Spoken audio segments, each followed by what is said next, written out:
Hello there! Kamusta po kayo? Welcome po dito sa ating channel, Our Joyful Journey Canada. So ayan, based nga po doon sa thumbnail ay dumating din yung isa namin na pinagpe-pray. So meron talaga kaming dalawang main na pinagpe-pray for this year. Sana na dumating.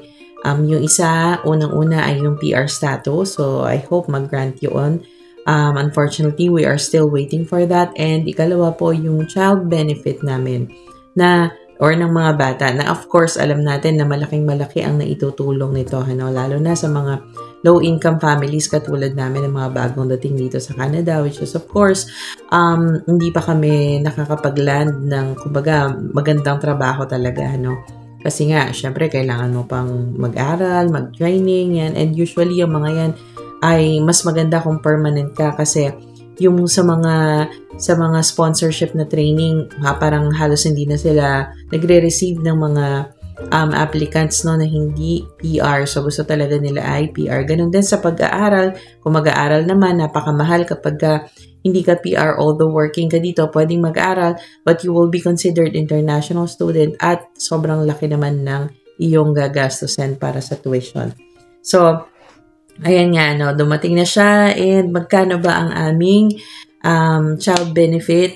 Mag-antayin nyo yan, Pero isasabihin ko lang muna sa inyo kung papaano or automatic pa, lahat baka agad ay nakaka-receive na to. So, hindi po agad-agad nakaka-receive na to, Even PR kang dumating dito, I think hindi agad, kasi meron lang, i-apply mo pa siya, tapos after 2 or 3 months ay marireceive mo na yung iyong child benefit. So, from sa mga sinasabi ng iba ay minsan mas mahaba sa 3 months, pero rest assured na yun namang from the time you apply or sa time na eligible ka na hanggang doon sa pagkaka-release sa iyo ay maiipon yun. Like for example, kung 5 buwan bago mo ma-receive yung iyong childcare benefit ng mga anak mo, 5 buwan yun na maiipon. Kung like for example, tagbo 1,000 yun, so may 5,000 ka na marireceive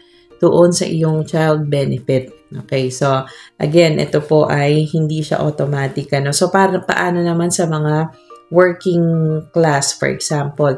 So sa amin po, I think sa mga student din, meron din silang ganito kung halimbawang dala nila ang anak nila or nagkaanak sila dito at saka of course yung spouse kasama, meron silang ganyan, pero I'm not really sure sa mga students, pero sa amin na mga working or temporary workers, 18 months po ang inantay namin bago kami nakapag-apply. Nag-apply kami ng October kasi yun ang ika-18 months ko.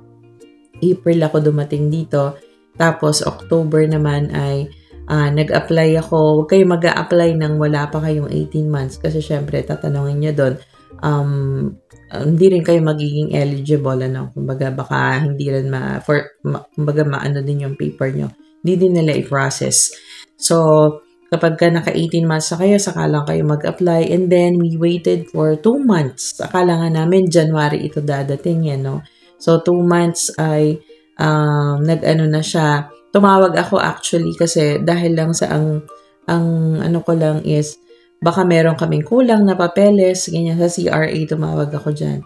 Tapos ida-direct ka nila doon sa Canada Childcare. Tinatanong ko lang kung meron ako mga kakulangan na papeles para ako dire-diretso yung pagpaprocess nila at hindi na, babalik pa, tapos magpapass ka ulit, submit, tapos yung ganun-ganun ba. So, ayun, sabi naman nila ay nag-push through yung application, okay na, marireceive mo na siya sa ganitong buwan on the 13th, sabi nila. Tapos, sakto naman ay naka-strike ang Canada Post. Tapos, nung nagbukas sila, tumagaw sa Canada Post na baka merong ganitong sa inyo. Dahil, kaya naman ako tumawag sa kanila is because mali yung address na nailagay ko. So, dun ko na lang inabangan, Kasi baka bumalik na naman sa CRA, ay sayang naman, maatrasado na naman siya, di ba?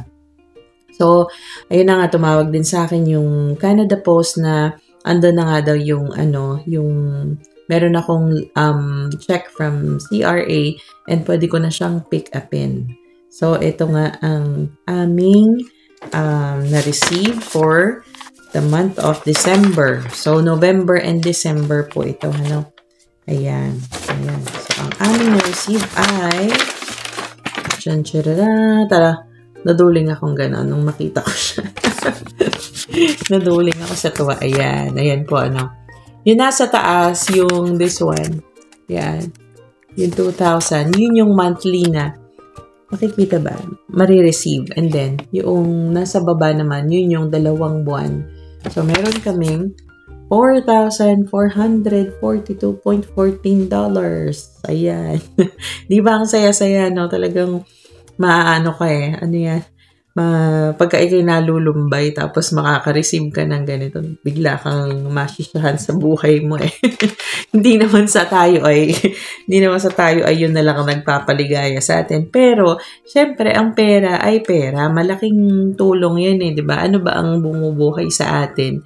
Bukod sa, di ba? Talaga namang kailangan yan, lalo na sa mga anak natin, ano, na parang, sa wakas, mabibili ko na yung mga gusto ko para sa kanila, lalo na yung mga kids ko. Kasi, kailangan palitan na yung salamin ni ate. Si JJ din, parang nakikita ko, nakaganon siya lagi pag nanonood siya. Tapos, minsan, gagamitin niya yung salamin ko. Para mas okay naman siya na nanonood, no? So, baka feeling ko, medyo malabo yung mata niya.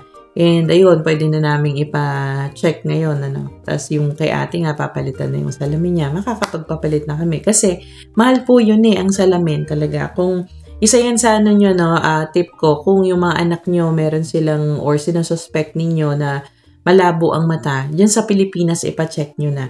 Kasi dito, mahal ang pagpapacheck ng mga, parang, yung pagpapacheck kapag ka meron naman kayong insurance ay okay naman yan. Kaya lang yung eyeglass mismo ang mahal. May kamahalan po ano.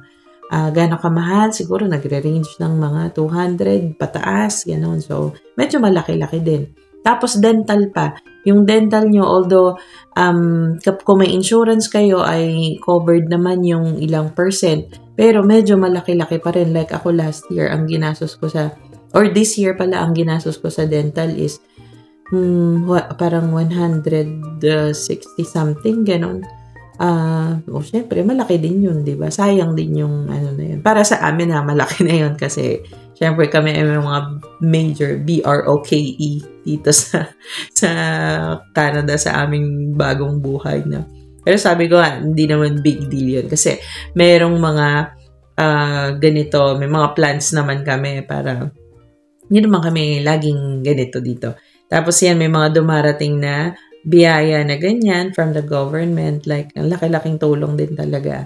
Tapos, what else?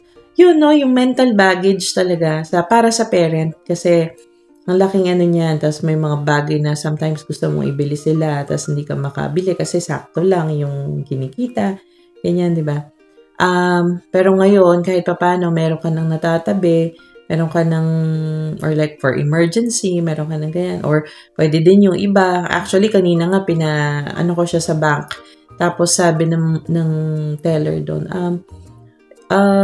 gusto nyo bang, offeran niya ako na kung gusto ko daw, ano yun, parang kausapin about, or ano yan, tingnan yung first time home buyer savings account. Parang ganun. So, tapos yung mga investment accounts, yung mga ganyan. So, sabi ko, tinitingnan na rin namin yan, sabi ko. Kasi ako first time, lang to check sa amin. Kaya ako, medyo malaki. So, ayun, yun nga po, sabi ko, ang laking bagay na to para sa first time na mga immigrants dito. And how I wish kaya din ng Pilipinas yung ganyan. Kahit hindi na lang ganyan kalaki. Kahit yun na lang, every bata na nag-aaral, no, meron silang nare-receive man lang ng 1,000 kada buwan, 'di ba?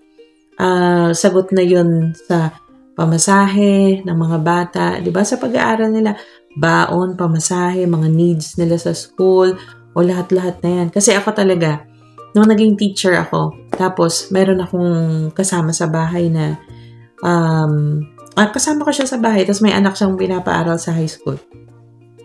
Tapos, sinasabi niya na, dami-daming binabayaran, ganito, bayad ng ganito, bayad ng uniform, bayad ng ganyan, ng ganon, sa mga project daw nila, may project daw silang ganon, may papagawa daw sa ganon, sa mga homeroom, di ba? O di kung makakapagbigay sana yung government ng ganon sa each child, kahit 1,000 man lang, ang laki-laking tulong na nun sa mga parents, no? Na syempre bilang parent, lahat yan iintindihin mo burden lahat ng isip mo yan pag hindi pa nakakabayad yung anak mo, tas kukulit-kulitin ka kasi kinukulit-kulit siya doon sa school, ganyan. Tapos of course yung mga clothing na kailangan ng anak mo, pwede na ding doon. Kaya naman yan, I think, no? Kaya lang hindi ganun ka mapagbigay yung mga politicians sa atin, no? Mas inuuna nila yung kapal ng bulsa nila kesa doon sa kaginhawahan ng mas nakararami. I believe, no, kaya sana sa Pilipinas yan. Just imagine how much is yung 2,221 per month na sa amin. 2,000 is like 41,000 yung 1,000. So, mga nasa 80,000 plus ito, o kulang-kulang 90,000 para sa 4 kong anak, no? So, ito nga pala, yung child benefit ay hindi ito, naka-base lang ito doon sa, hindi ito fixed na amount na lahat ng natatanggap ng mga bata. So, depende po yan doon sa bracket ng income ninyo. O kapag kayo ay katulad namin na nasa mababa lang, low earning, so pwedeng makareceive yung anak ninyo ng 600 kung siya ay 7 years old pababa. Tapos 7 years old pataas up to parang below 18, no, ang merong child benefit.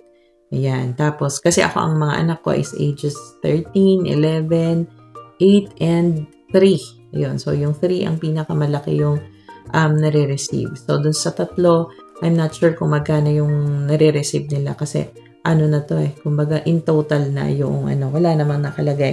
So, this one, magbabago po ito kasi of course, tataas yung aming sweldo or aming magda-tax na naman no? Tataas yan.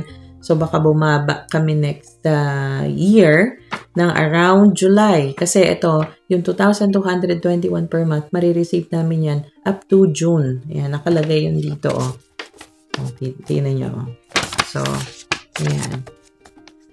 Ayan. Tapos, ayun, hanggang June siya. Tapos, merong mga dito. Sabi dito, to stay eligible, you or your spouse or common law partner, if you have one, must maintain continuous legal status in Canada. So, hindi pwede kapag wala ka ng status, nag-expire na, of course. And both of you must maintain continuous residency for income tax purposes. Ayan. Kaya, importante talagang nagsasubmit ka sa tax, no, to avoid a break in your eligibility and benefit payments for payments you qualify for. You must send us temporary resident permit extension issued by Immigration, Refugees, Citizenship Canada before your current permit expires. So, bago mag-expire, mag-apply ka na ng extension, tapos yun na ang isubmit mo sa kanila. Kung hindi, ito ay titigil. If it expires, of course, you will not receive benefits unless you renew it. Information used to calculate your... Okay, so ayun na nga yun, no? Again, so for my 4 kids, ito po yung aming natanggap. So, diba, napakasayang pa-Christmas ni Canada. Kaya tayo ay... hindi ko masisi din yung ibang mga... mga ibang mga workers dito na pag nawalan na ng status, ayaw umalis. Kasi kahit paano maganda naman ang quality ng buhay dito sa Canada compared kung uuwi tayo sa Pilipinas. Ayan. So, pray lang po tayo na sana ma-sort out nila yung mga problema nila sa immigration kasi may mga nagsasabing sa politics daw ito, may magsasabing talagang may problema, which I think is talagang may problema din sa immigration nga, sa dami ng pumasok na. Ayan. Pero, let's not dive into that. So, ayan, sa other video siguro yan. Ayun, yun lang po ang gusto kong i-share. Thank you so much for watching and I hope lahat tayo ay may Merry Christmas. And kung hindi nyo man nare-receive pa yung pinapanalangin nyo, just keep on praying no? Remember that you are where you are supposed to be, sabi nga nung ate ko, no? Kumbaga, ito yung stage ng buhay mo na may pinakamatututunan ka. It's not always the easiest, but kung titingnan mong maigi, it's always the best for you. Hindi ka naman ilalagay ni Lord dyan sa like kami, nag-aantay kami, nakakakita kami ng maraming na approve na. Ang bilis-bilis. Ako 12 months yung sinubmit ko na experience. Sabi nila mas mabilis yung 12 months, pero may mga 6 months lang na approve na after 2 months. PR na sila. Pero ganun pa man, wag tayong panghinaan ng loob or lagi nating isipin na yung pag-aantay natin meron tayong natututunan dyan. Tapos, let's treasure those moments na although mahirap, ay talagang kasama yan na nagbibuild ng character, ng faith natin kay Lord. Ayan. So, thank you so much for watching. I hope everybody's doing great. I hope everyone's safe. And advance Merry Christmas and Happy New Year to all. Bye!